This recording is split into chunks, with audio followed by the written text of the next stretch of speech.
Seth Weissman is a general counsel at Marqeta. Part of what sets Weissman apart from most other GCs is his passion for nurturing and sustaining high-performance teams.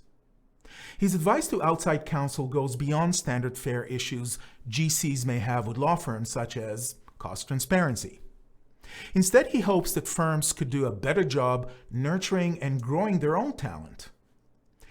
Doing so will greatly improve their practice, quality of service, and relationships with clients such as himself. Welcome to Law Firm Weekly. It's great to have you here.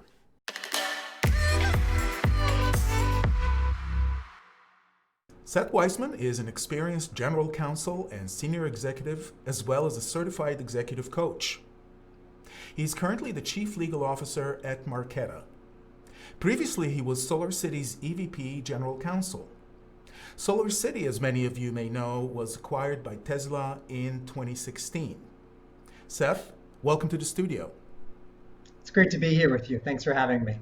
Now, I'm realizing if anyone out there, and I do, believes in the 6 degrees of separation theory, that I may be 1 or 2 steps separated from Elon Musk. Is that possible? Sure. I think this would be maybe 3. So Elon was the chairman of SolarCity's board, and my boss, Lyndon Rive, the CEO, reported up to Elon ostensibly. Okay. I honestly don't know how I would feel if somebody told me, yes, I know Elon, therefore you're 2 degrees of separation removed. But let's put that one aside. It's really rare. I can't even think the last time I talked to a general counsel who is also an executive coach. How did that come about? I had a special dispensation from the coaching authorities to allow me in. I'd say it's a longish story that I'll shorten up. And I think I look back at my career and I look back at what made me successful or how I got through some of those experiences, because some of them were challenging. The 8.5 years I was at SolarCity, Elon's organizations are fast moving. They are very, very challenging. And he has a belief that you're capable of more than you think you are. And so that was an ethos that I operated under for years. What I realized was the fact that I was coached, that I had a coach all those years, was the difference maker for me in my development and my growth. It kept me working on those areas where I was still developing and allowed me to identify blind spots or less competent spots. And when I was, quote unquote, done with that experience, I thought, all right, if that was the reason, part of the reason I was successful, what would it be like to be the actual person helping others? What would it be like if I could come back to the workplace with those skill sets and apply them? So I was just curious, and curiosity led me to take a class. And then I was interested, and curiosity led me to take all the classes. And once I started taking all the classes and was building those skill sets, I was hooked. Nice. Now, how do you combine it? Is it something that you're doing in parallel? Do you coach some leaders and leadership while doing the work that you're doing with Marqeta? At the office, coaching shows up in subtle ways sometimes and not so subtle ways. It shows up often as a form of inquiry. Rather than advocating for something, I believe as a coach that most of us have all the answers we need, and we're just waiting for someone to help us unlock it. So, I will start with something like perhaps, where does that belief come from? Or what's the narrative you're telling yourself about this story? Or what's the underlying value that you feel is being stepped on? Any one of these open questions might start a dialogue that's less advocacy and more inquiry, which starts the coaching process. Now, allow me to go one level down, and it's because of an article that I read about you this morning, actually.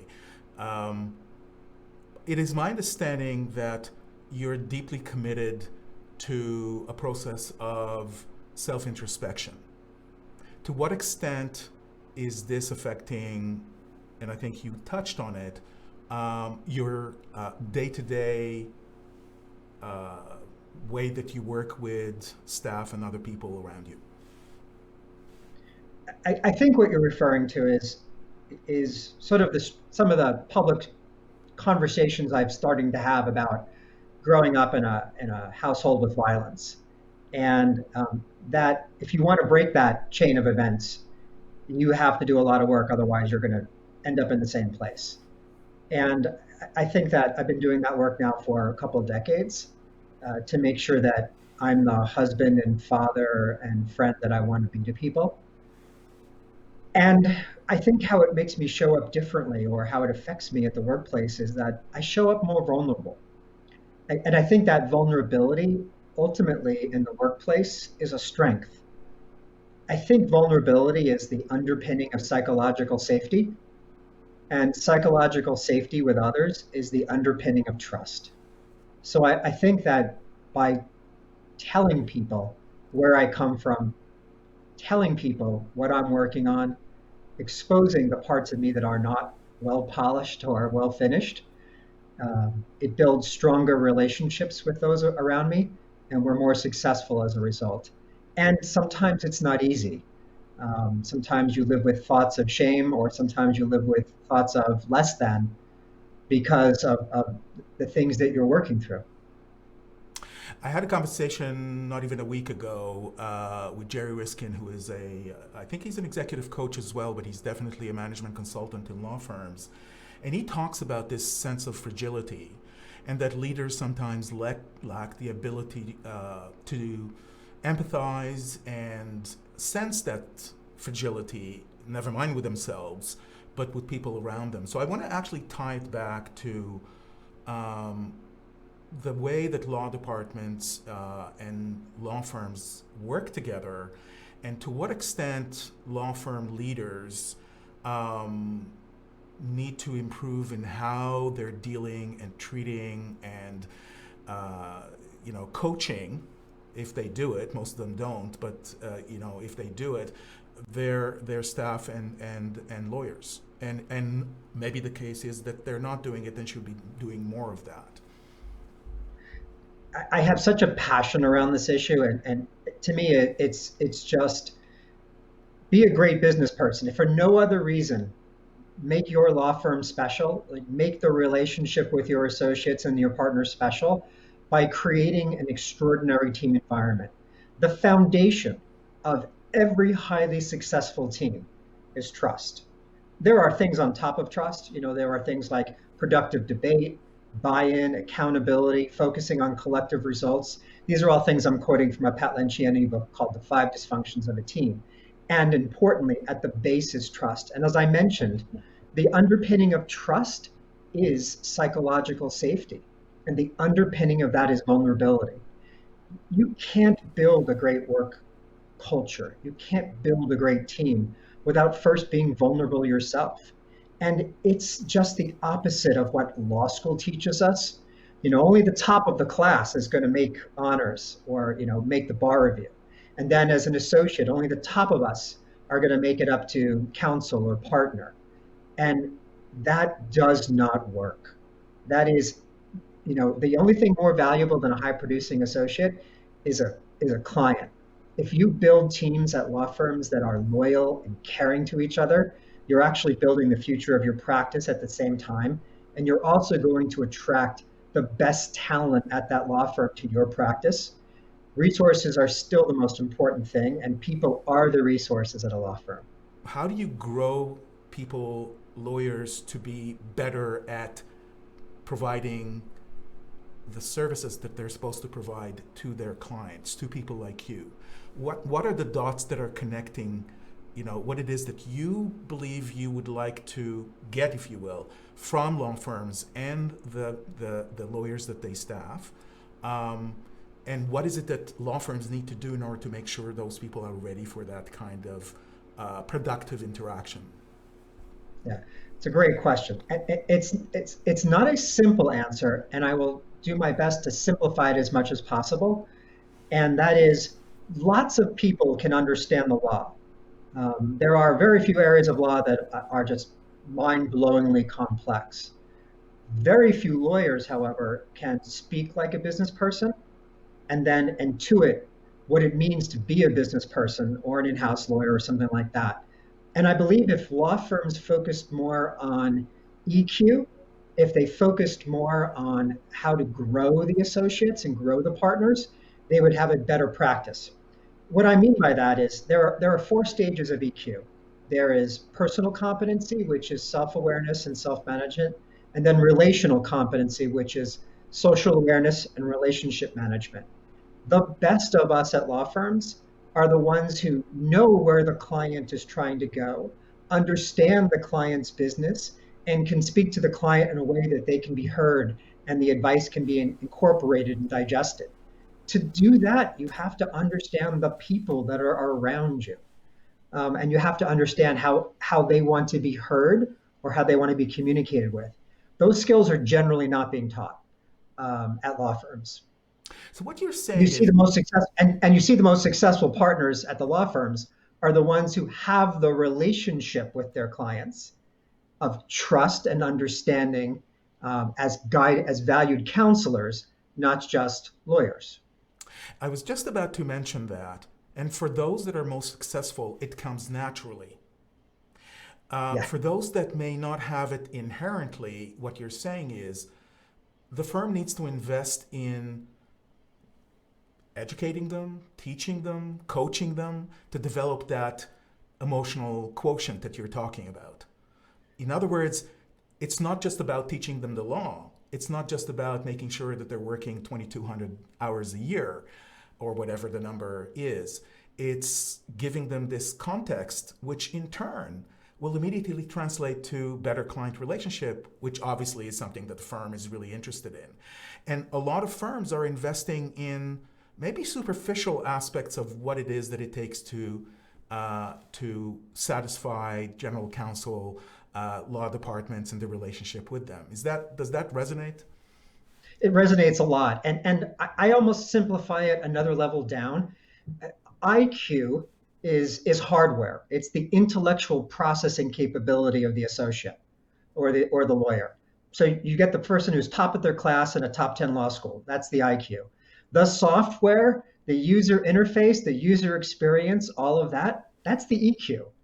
So think about some incredibly frustrating experiences you've had with powerful databases that have all the information, but you can't access it, or the information's all over the place.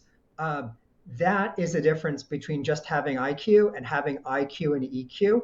And imagine the user experience of the in-house counsel or the CFO or the CEO when the hardware and the software coming out of the law firm are both stellar. This is brilliant. I told you at the top of this interview that when I sat down to go over the questions I'd like to ask, I immediately realized that there's no way I can go through all of those that I want to ask you. We just don't have enough time. So hopefully you'll come back for part two. But the last question I want to ask you to bring us into this state that we're in right now, which is the pandemic and of course working away from the office, is there an opportunity to, and maybe I'll be a little prescriptive in how I'm asking, so forgive me for that.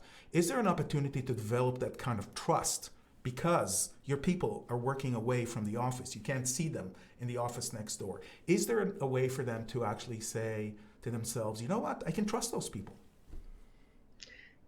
You're asking a great question, which is, how does the pandemic or how does this create that vulnerability and psychological safety?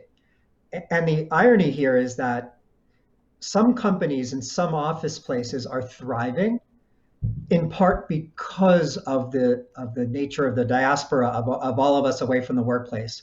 Why is that? Because you're seeing me in my home. You're seeing me with my daughter, with my dog, with my daughter's cats climbing all over me, with my desk toys behind me, and sometimes my daughter's art, or all those things that are my real life and my real self.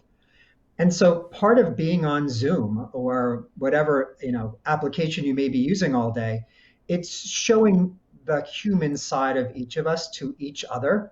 When I see someone hanging out with their 3-year-old on a conference call and they have no choice, I see them and a different part of their humanity, and they see a different part of mine. And back to what I said earlier, that is building the vulnerability, the safety, and the trust that sometimes just wasn't there because we weren't comfortable showing it. And now we're forced to show it if we want to keep working with each other. It is one of the few it's one of the few benefits of this. It's a horrible thing that people are going through, both for themselves and their family. The loss is dramatic.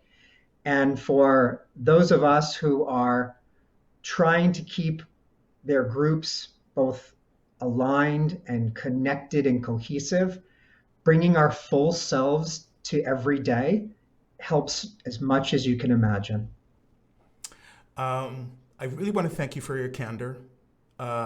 Great conversation. Definitely next time we're going to talk about Yoda and why he's there beside you. I can imagine. And He's really, very wise. he's very Yoda's wise. very, very wise. Yoda is very, very wise. Absolutely. Wisdom, so important, so important. Hard won for most people. Again, really want to thank you. I know you're super busy. It was great, and hope to have you back, Seth. It was a real pleasure. Thanks so much for the time and for the energy. I really appreciate it.